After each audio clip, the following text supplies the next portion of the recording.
Start करते हैं। Very good evening and welcome to session 5। अब हम थोड़े कुछ लीगल मैगजीन पढ़ेंगे। ये वर्ड है यूसुफ फैक्ट्री। यूसुफ फैक्ट्री, आप ये देख पा रहे हो, I hope so. Yusuf factory, Yusuf factory मतलब क्या? लिखो बुक में आप लोग। USUFRUCTUARY, Yusuf factory.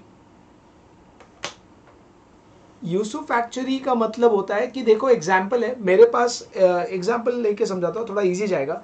एग्जाम्पल है कि मेरे पास एक बिल्डिंग है और उस बिल्डिंग का रेंट 2 लाख रुपए आ रहा है। उस बिल्डिंग का रेंट 2 लाख रुपए आ रहा है। वो बिल्डिंग मैंने गिरवी रखा, मॉर्गेज किया। मैंने बिल्डिंग वो क्या किया बेटा? मॉर्गेज किया। ओके, तो मॉर्गेज किया तो अब हुआ क्या? एक तरीके से होल्ड करो।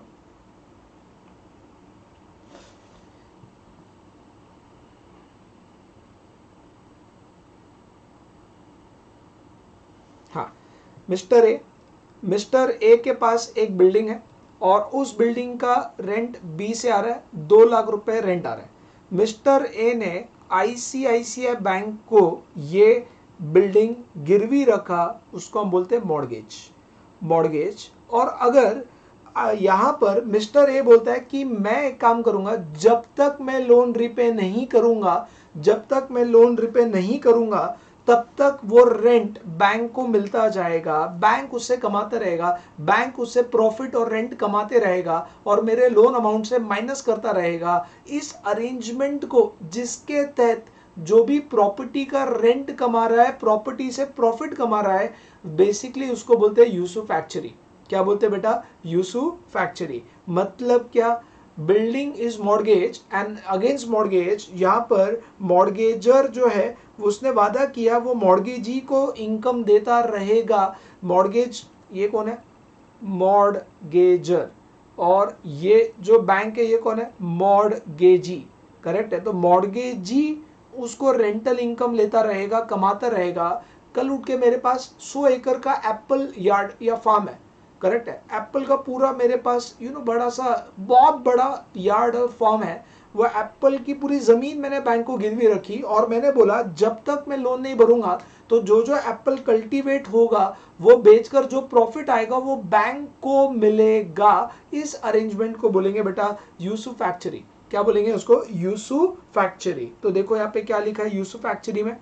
One who has used and reaps the profit of the property but not the ownership. Bank के पास ओनरशिप नहीं है बट बैंक को उस प्रॉफिट्स और उसके फायदे प्रॉपर्टी के मिलेंगे, उसको हम बोलेंगे यूसुफ फैक्ट्री। बैंक ओनर नहीं, ओनर मयूर अग्रवाल है। मैंने गिरवी रखा है, मैंने एक राइट दिया उनको, करेक्ट, कि अगर मैं लोन नहीं भरूंगा तो ये प्रॉपर्टी तुम बेच देना, बट फिलहाल ओनर मैं हूं। करेक्ट है बात? तो उस प्रॉपर्टी से जो भी फायदा हो रहा है वो जो ओनर नहीं है उसको मिल रहा है, नॉन ओनर को मिल रहा है, बैंक को मिल रहा है। That arrangement is called as usufructuary. लिखो बेटा, यूसुफ फैक्ट्री लिखो। One who has the use and reap the profit of the property. One who has the use and reaps the profit of the property but not the ownership.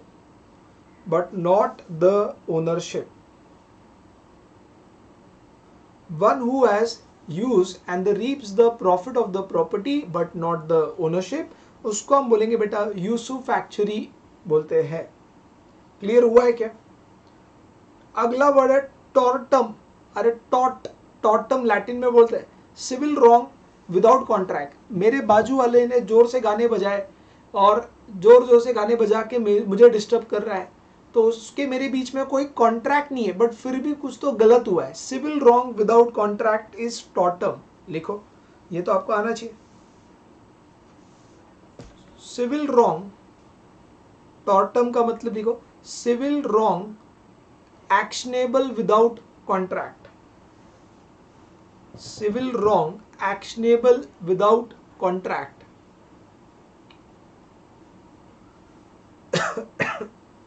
Civil wrong actionable without contract.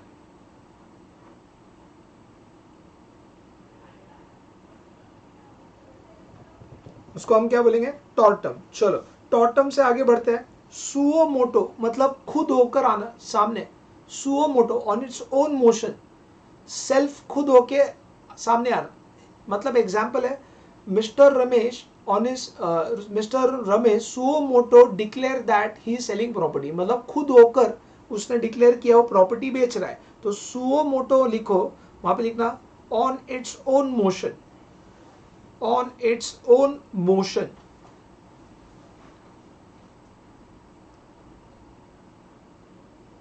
On its own motion, suo motu.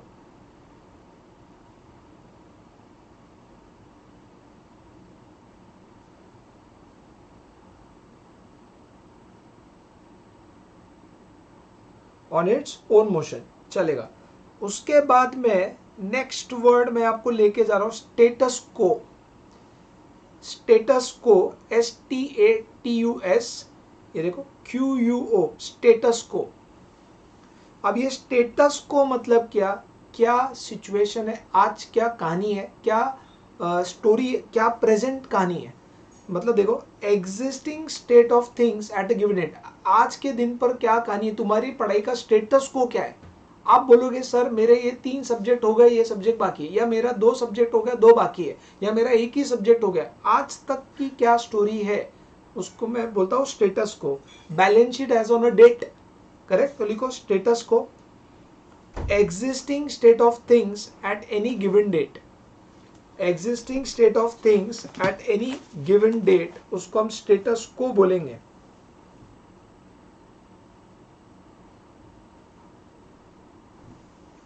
existing state of thing at a given date, उसको हम क्या बोलेंगे, status को। Okay, उसके बाद में next आएगा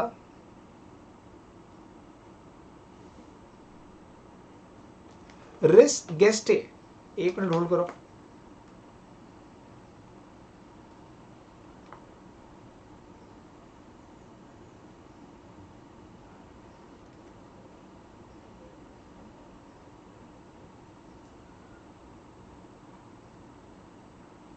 ये देखो, रिस गेस्टे मतलब एविडेंस को लैटिन में बोलते हैं रिस गेस्टे। एविडेंस, फैक्ट्स, रियलिटी, उसको हम क्या बोलते हैं लैटिन में, रिस गेस्टे। लिखो RES, res gestae, GESTAE, facts relevant to the case and admissible in evidence. Reality, सच्चाई को हम क्या बोलेंगे बेटा लैटिन में, रिस गेस्टे। RES GESTAE, रिस गेस्टे, facts relevant to the case and, I hope you are writing,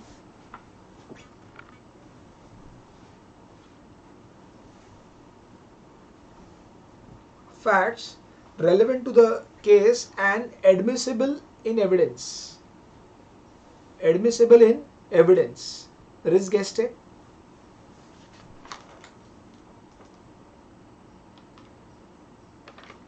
correct. उसके बाद में रिस गेस्टे के बाद, होल्ड करो,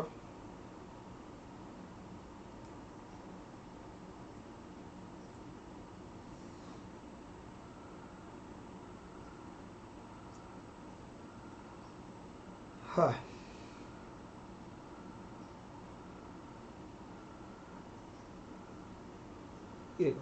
रिस्पोंडेंट सुपीरियर, याद आ रहा है, विक्रियस लाइबिलिटी। सुपीरियर जो प्रिंसिपल है वो लाइबल है, एजेंट लाइबल नहीं है, तो उसको लैटिन में क्या बोलते हैं बेटा, रिस्पोंडेंट सुपीरियर। सुपीरियर रिस्पॉन्सिबल है, रिस्पोंडेंट मतलब who is liable, liability, superior मतलब हेड, ठीक है। तो respondeat superior let the principal liable, let the principal be liable, respondent superior let the principal be liable,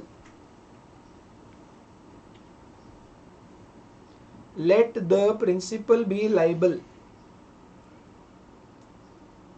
उसके बाद ये तो आपको आता है, क्विड प्रो क्यो, कंसिडरेशन, याद आ रहा है, something for something, something in return बोलते हैं हम, कुछ इन रिटर्न चाहिए, उसको हम लॉ में बोलते हैं कंसिडरेशन। लैटिन वर्ड है क्विड प्रो क्यो। मैंने आपको पढ़ाया, इन रिटर्न कुछ तो चाहिए, समथिंग चाहिए, फीस, क्विड प्रो क्यो, आपने फीस दी, इन रिटर्न हम टीचिंग कर रहे, quid pro quo.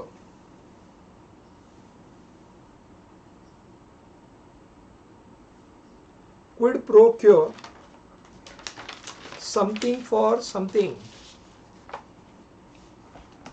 Something for something, या something in return. I hope you are getting it. Yes no जल्दी बोलो।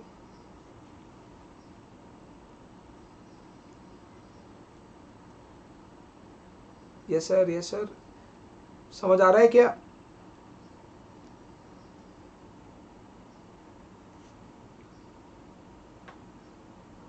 उसके बाद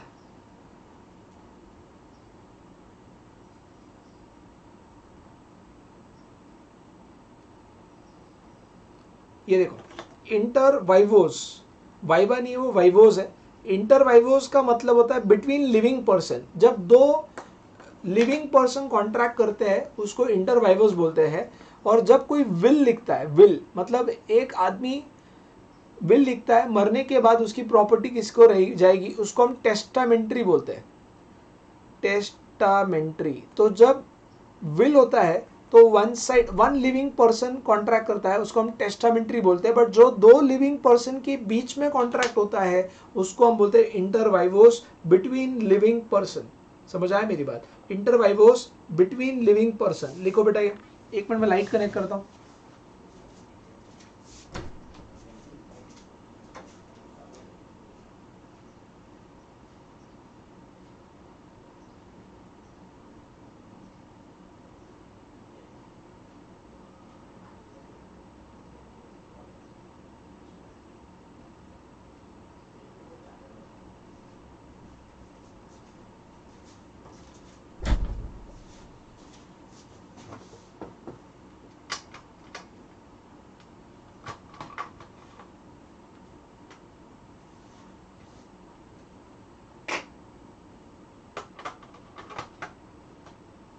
I hope you are writing.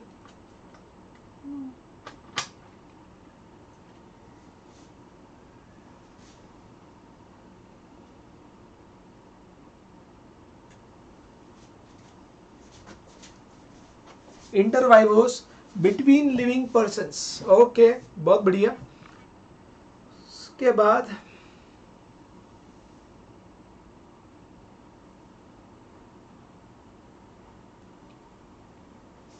मैं देख रहा हूँ आपके लिए मैंने मार्किंग कर रखी है मेरी बुक में, क्या आपको मेन हाँ, इन प्रोम्प्टू, प्रोम्प्टे भी बोलते हैं। इन रेडीनेस मतलब everything is perfect and ready. लिखो आप, इन प्रोम्प्टू और prompte, that is in readiness मतलब we are ready for a thing और सम टास्क।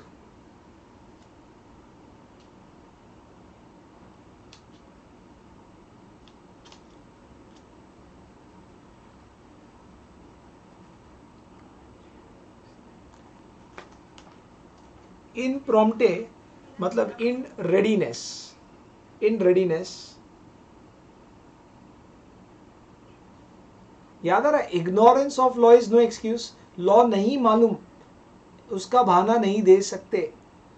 सॉरी नहीं पता था कि ऐसा है, तो ये लैटिन में बोलते हैं इग्नोरेंशिया लेगिस नेमिने एक्सक्यूसता। ठीक है, ये गाली जैसा है, ठीक है, आप प्यार से लिखिए, ignorantia legis neminen excusat. Ignorance of law is no excuse. Ignorance of law is no excuse.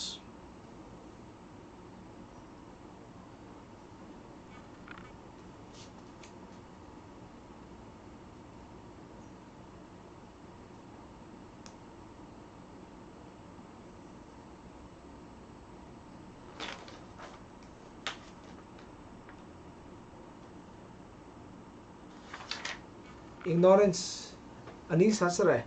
आप आपके फ्रेंड को बुलाए, इग्नोरेंशिया, ए डोकले। लिखो, ignorantia legis neminem excusat, ignorance of law is no excuse. वाह वाह वाह वाह, लैटिन एंड फ्रेंच वर्ड्स हम सीख रहे हैं भाई। पॉपुलर वर्ड्स है ये जो लॉ में बार बार आता है।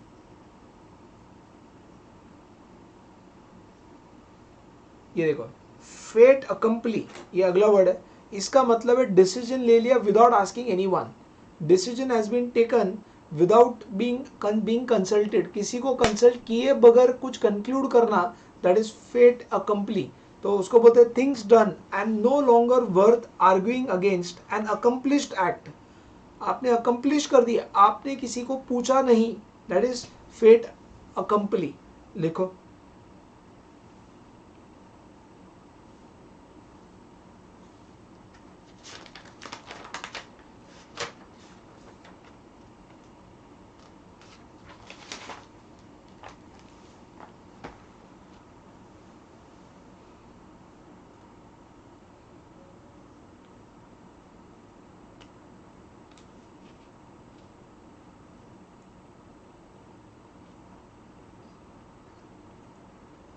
ओके। अब लास्ट जो मैंने आपके लिए प्लान किया है आज का जो सेशन है इसमें, यस, सेट्यो कोड ट्रस्ट। हम जब दो लोग प्रॉपर्टी के ओनर होते हैं तो बेनिफिशियरीज होते हैं, बेनिफिशियरीज को लैटिन वर्ड में बोला जाता है सेटो कोड ट्रस्ट, मतलब वो बेनिफिशियरीज है। मतलब अगर एग्जाम्पल है मेरे पापा ने प्रॉपर्टी ली है, ठीक है ना बात,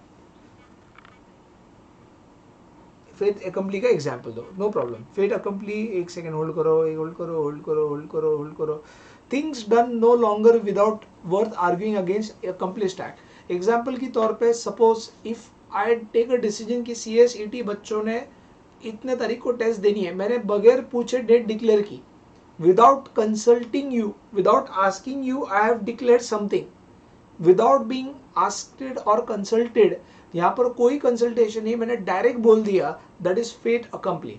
जहां पर अकम्पलिश्ड मैंने बोल दिया मतलब बोल दिया, इसमें कोई पेंडिंग बात नहीं है, इसमें कोई आर्ग्यूमेंट नहीं है, this is being declared even though it is not being asked to you, that is fait accompli, that is example given to अभिषा। ओके, अब यहाँ पे देखो लास्ट वर्ड जो मैं बोल रहा था, that is cestui que trust, मतलब बेनिफिशियरीज, बेनिफिशियरीज इंडिया में बोलते हैं और लैटिन में, ये थोड़ा प्रोनाउंसिएशन मेरे लिए भी डिफिकल्ट है, सेस्टो कोड ट्रस्ट। लिखो cestui que trust.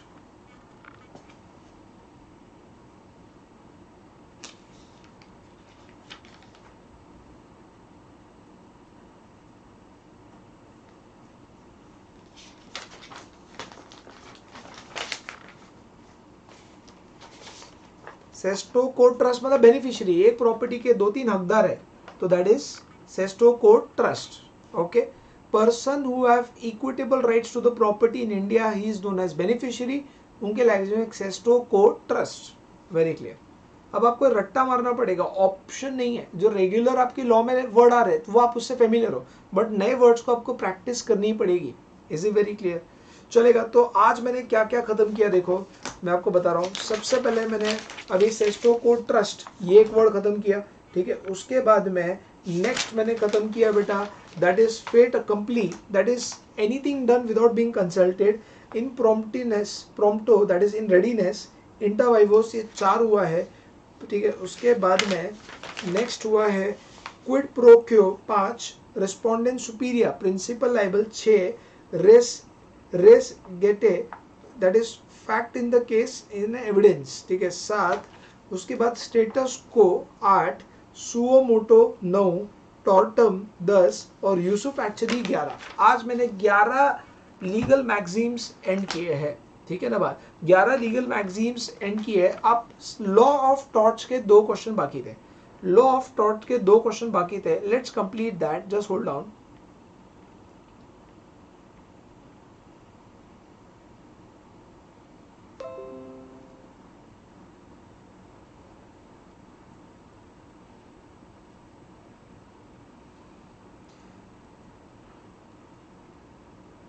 Yes, already 10 हो चुके हैं। अच्छा, टोटल 12 हो गए, नाइस ना, 12 हुए आज, मतलब गुड वन। ओके ओके, मेरे मार्किंग में प्रॉब्लम हो रहेगा।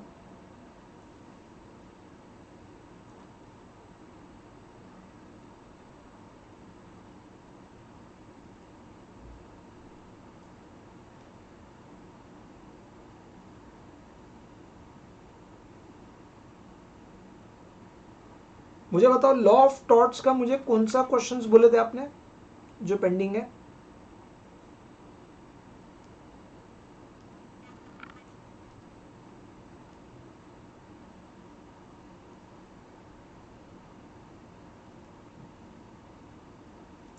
लॉ ऑफ टॉर्ट्स का second question,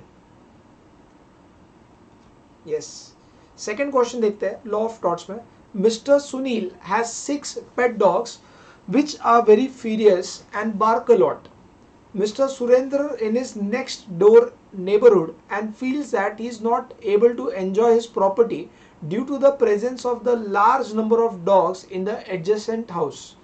This is contemplating initiating a legal action against Mr. Sunil. Mr. Surendra can dash.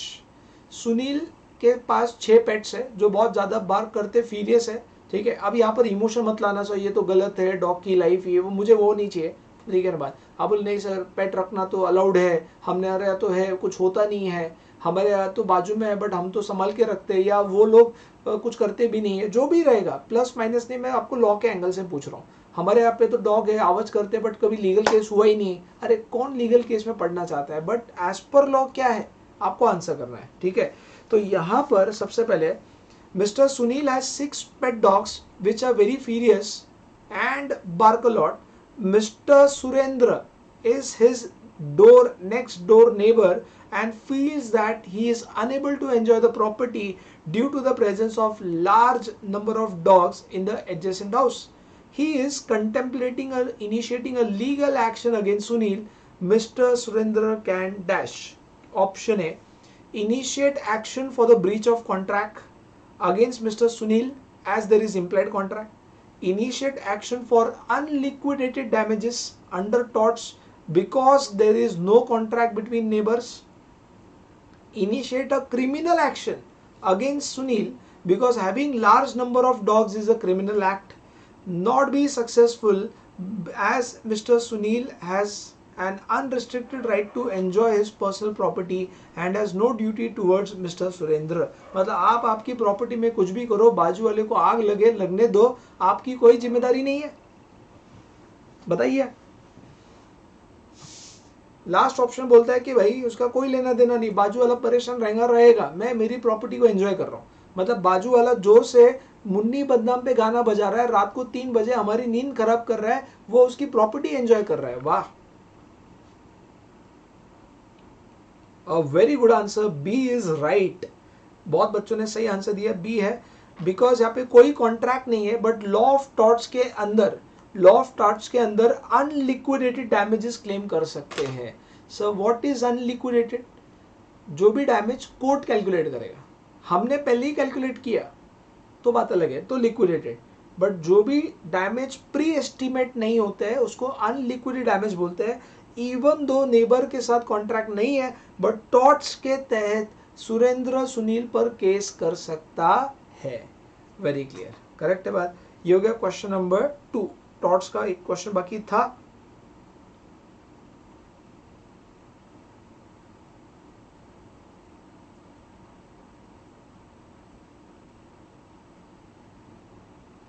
हाँ यस, ये वाला 10th क्वेश्चन।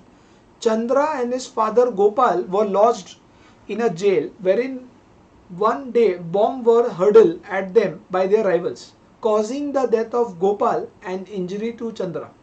चंद्रा और उसके पापा जेल में है और जेल में उनके राइवल ने बॉम्ब प्लांट किया है जिससे गोपाल मर गया, उसके पापा मर गए, चंद्रा को इंजरी हुई।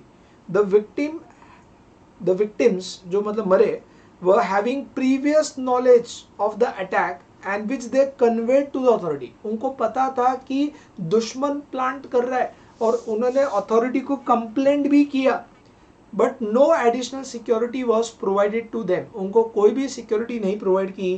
कानून का काम था उनका काम करना, कानून का काम था सिक्योरिटी प्रोवाइड करना। On the contrary there was a gross negligence, उल्टा हमने ध्यान ही नहीं दिया। Since there were great relaxation in number of policemen who were to guard the jail on their fateful day. अपने हिसाब से आराम से लोग जेल में आ रहे जा रहे, उनको कुछ पता नहीं। Thus on the grounds of negligence a suit was filed by Chandra against the government.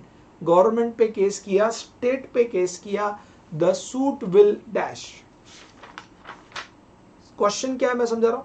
देखो, चंद्रा और उसके पापा गोपाल जेल में है, उनके दुश्मन ने बॉम्ब प्लांट किया, उनको मालूम थी बात, उन्होंने कंप्लेंट भी की बट कोई एक्स्ट्रा सिक्योरिटी नहीं प्रोवाइड की। उल्टा जो लोग थे वो भी आराम से काम कर रहे हैं। बॉम्ब ब्लास्ट हुआ, गोपाल मर गया, चंद्रा को इंजरी हुई, और यहाँ पर उनका काम था जेल में कहीं ना कहीं सिक्योरिटी प्रोवाइड करना, बट उन्होंने नहीं किया, जिससे गोपाल की डेथ हो गई और चंद्रा को लग गया। अब चंद्रा गवर्नमेंट पे केस करना चाह रहा है, what will happen, decide.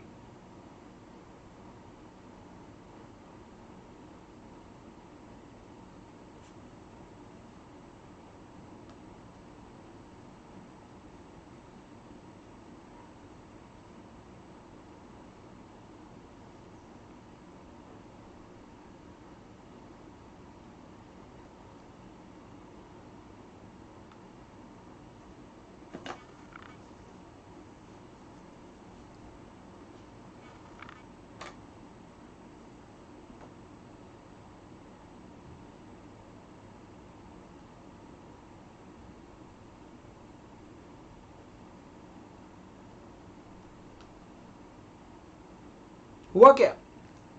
Yes, answer is a. Answer is a, because government की भी कुछ सॉवरेन फंक्शन है भाई, इंसान को सिक्योरिटी प्रोवाइड करना, लाइफ प्रोवाइड करना। गवर्नमेंट के नेग्लिजेंस के वजह से आज वो मरे। तो option A is right in this question, perfect. Option A is right in this question.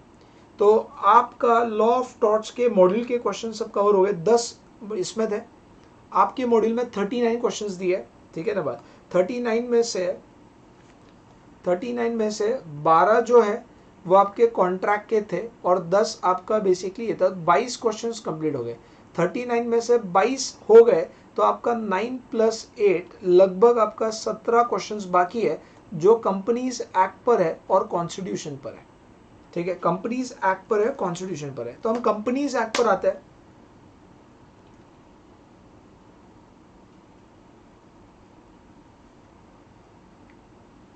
एक मिनट होल्ड करो। कंपनीज एक्ट पे सिर्फ 2 क्वेश्चन दिख रहे हैं बेटा, चल ट्राई करो।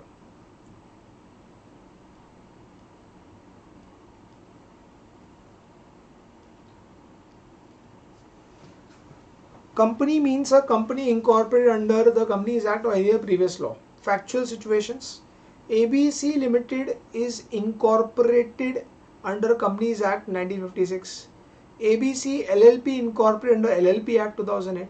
ABC and company registered under Partnership Act, and ABC Charitable Trust under Trust Act. Which of the following entity is a factual situation is a company? जो सामने जो फैक्ट्स है, आपके सामने 4 फैक्ट्स है, जिसके अंदर एक कंपनी पुराने एक्ट में रजिस्टर्ड है, पुराना कंपनीज एक्ट 1956, तो वो आज भी कंपनी है या नहीं है? बोलो।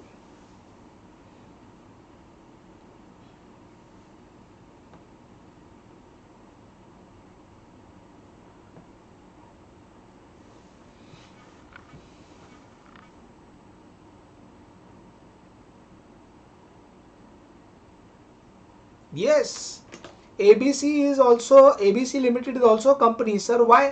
अरे बोला है company means any company under this act और प्रीवियस कंपनी लॉ। अगर प्रीवियस कंपनी लॉ की भी कंपनी है उसको हम कंपनी ही बोलेंगे। अरे टाटा ग्रुप तो कितने पुराने साल पुराने कंपनीज एक्ट में था, फिर भी टाटा को आज कंपनी मानते हैं कि नहीं मानते? मानते हैं। तो option number A is perfect as per section 220, perfect Avisha. Yes, company यहां पर कवर्ड है। Next question.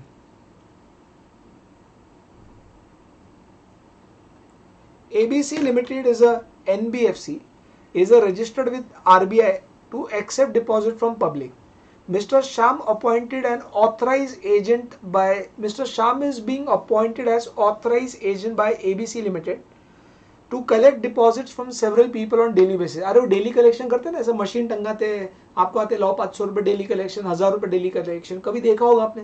तो एक NBFC है जो कंपनीज एक्ट के अंदर है, और इन्होंने ऑथराइज पर्सन शाम को बोला जाओ पब्लिक से पैसा इकट्ठा करके लाओ।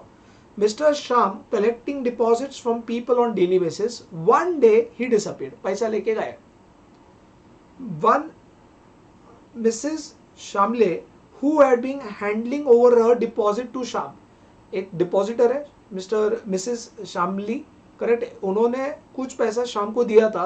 Found that nearly for a month before his disappearance he was not depositing the money at all. वो लोगों से पैसा तो ले रहा है बट बैंक को नहीं दे रहा है. लोगों से पैसा ले रहा है डेली बट बैंक को नहीं दे रहा है. Mrs Shamli was approach ABC. NBFC took the stand that mister शाम वाज नॉट एम्प्लॉय. हमारा कामगार नहीं है, हम क्या करें, he is just agent and therefore ABC limited की कोई जिम्मेदारी नहीं है. Shamli filed the case on ABC limited. सुनो मेरी बात, एबीसी लिमिटेड एक एनबीएफसी है, नॉन बैंकिंग फाइनेंशियल कंपनी. उन्होंने ऑथराइज पर्सन शाम को अपॉइंट किया, बोला जाओ लोगों से पैसा कलेक्ट करो. तो शाम हो गया एजेंट और यहां पर एबीसी हो गया प्रिंसिपल. शाम ने क्या किया, महीना भर पैसा लिया बट कंपनी में जमा नहीं किया और भाग गया एक दिन. शामली ने क्या किया, कंपनी को अप्रोच किया. कंपनी बोला हमारा एम्प्लॉय थोड़ी ना, वो तो एजेंट है. तो Shamli filed a case on company. What will happen, who is liable? Case company पे हुआ है, एबीसी लिमिटेड इज लायबल, शाम is liable, Shamli is liable, कोई लायबल नहीं है.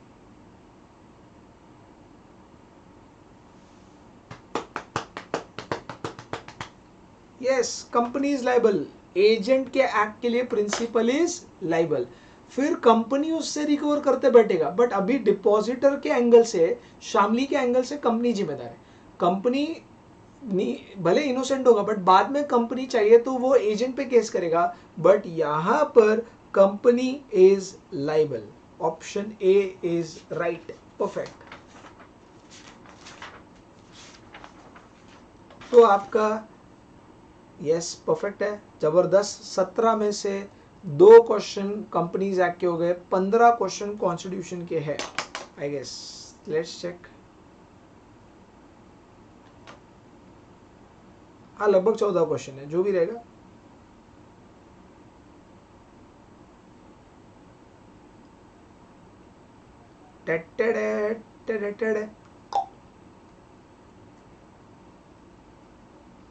चलो, आईसीएसआई ने बोला जिसके पास सर्टिफिकेट ऑफ प्रैक्टिस है वही सीएस की प्रैक्टिस कर सकता है, दूसरा नहीं कर सकता. आईसीएसआई ने क्या बोला, जिसके पास एज अ सीएस डिग्री है, वो सर्टिफिकेट ऑफ प्रैक्टिस है, वही प्रैक्टिस कर सकता है, ऑफिस ओपन कर सकता है, बाकी लोग प्रैक्टिस नहीं कर सकते. तो यहां पर क्या हुआ, एक स्टूडेंट मिस्टर मनोज, वो एग्जीक्यूटिव पास हुआ बट प्रोफेशनल पास नहीं हुआ. और मनोज को प्रैक्टिस करना है बट उसने केस करा कि माय लॉर्ड, हमारे देश में हर किसी को लॉफुल बिजनेस, लॉफुल प्रोफेशन करने का हक है. आईसीएसआई मुझे क्यों रोक रहा है? आईसीएसआई मुझे नहीं रोक सकता. समझो मेरी बात. आईसीएसआई ने बोला सीएस की प्रैक्टिस वही कर सकता जिसने इंस्टीट्यूट से सीओपी लिया है, सर्टिफिकेट ऑफ प्रैक्टिस लिया है. सीएस की प्रैक्टिस वही कर सकता है जिसने सर्टिफिकेट ऑफ प्रैक्टिस लिया है. यहां पर मनोज एक स्टूडेंट था, मैं क्वेश्चन पढ़ूंगा. मनोज एक स्टूडेंट था जो बेसिकली एग्जीक्यूटिव प्रोग्राम तक उसने पास किया है बट उसको सीएस की प्रैक्टिस करनी है और वो इंस्टीट्यूट पर केस करता है. माय लॉर्ड देखो, संविधान ने, हमारे कॉन्स्टिट्यूशन ने हक दिया है, हर कोई जो भी बिजनेस प्रोफेशन करना चाहता है वो कर सकता है, वो कर सकता है. तो आईसीएसआई मुझे क्यों रोक रहा है? आईसीएसआई को रोकना गलत है, ये क्वेश्चन है. देखो, this is question 2 of your constitution. देखो, in pursuance of order pass by ICSI prohibit a person from practice unless such person passed the CS course and hold certificate of practice from ICSI. Mr. Manoj, executive program pass student of CS course, challenges the ban as it violates the right to carry the profession. Constitution ने हक दिया है कि हर किसी को practice या हर किसी को लॉफुल प्रोफेशन करने का हक है. उसने चैलेंज किया, इंस्टीट्यूट का प्रोहिबिशन गलत है. What is the answer? आपके सामने 4 ऑप्शन है.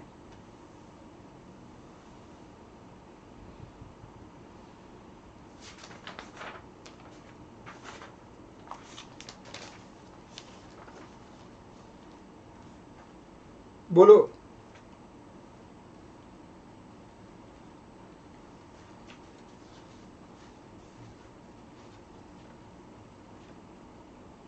व्हाट इज द आंसर रे?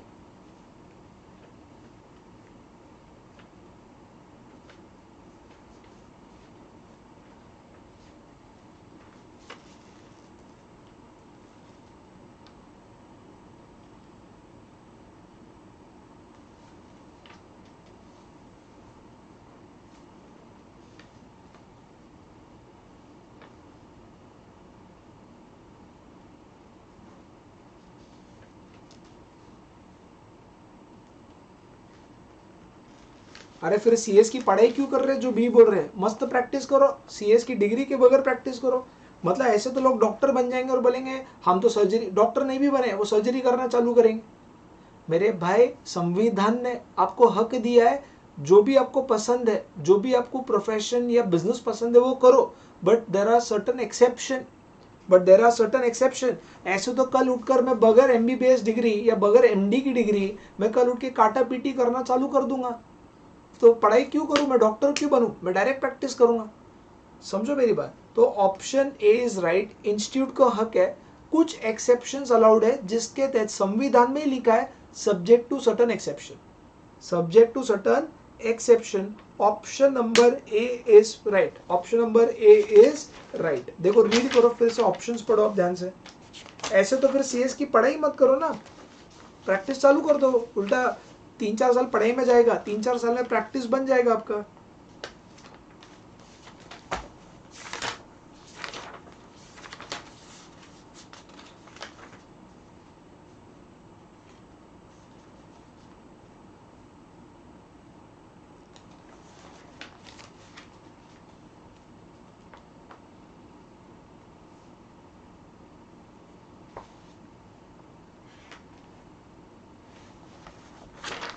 समझ आया क्या?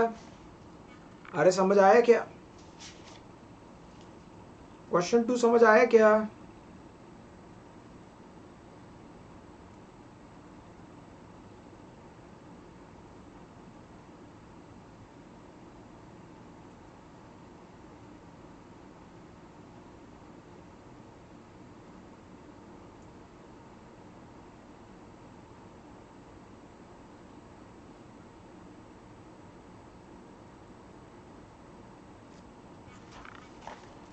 यस ना? एक सेकेंड होल्ड करो।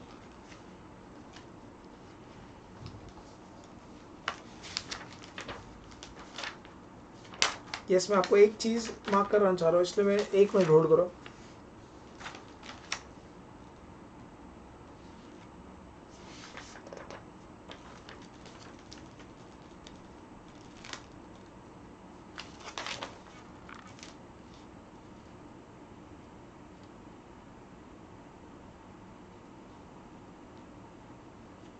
यस चलो पढ़ो। Mister Arvind is employed with ONGC.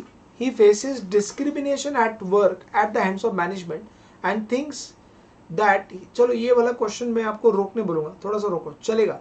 हम कल कनेक्ट होते बेटा, आज का अपना सेशन एंड करेंगे, स्टॉप करेंगे, ठीक है। I have to go for next session, but अपना आज काफ़ी सारा पढ़ाई हुआ है।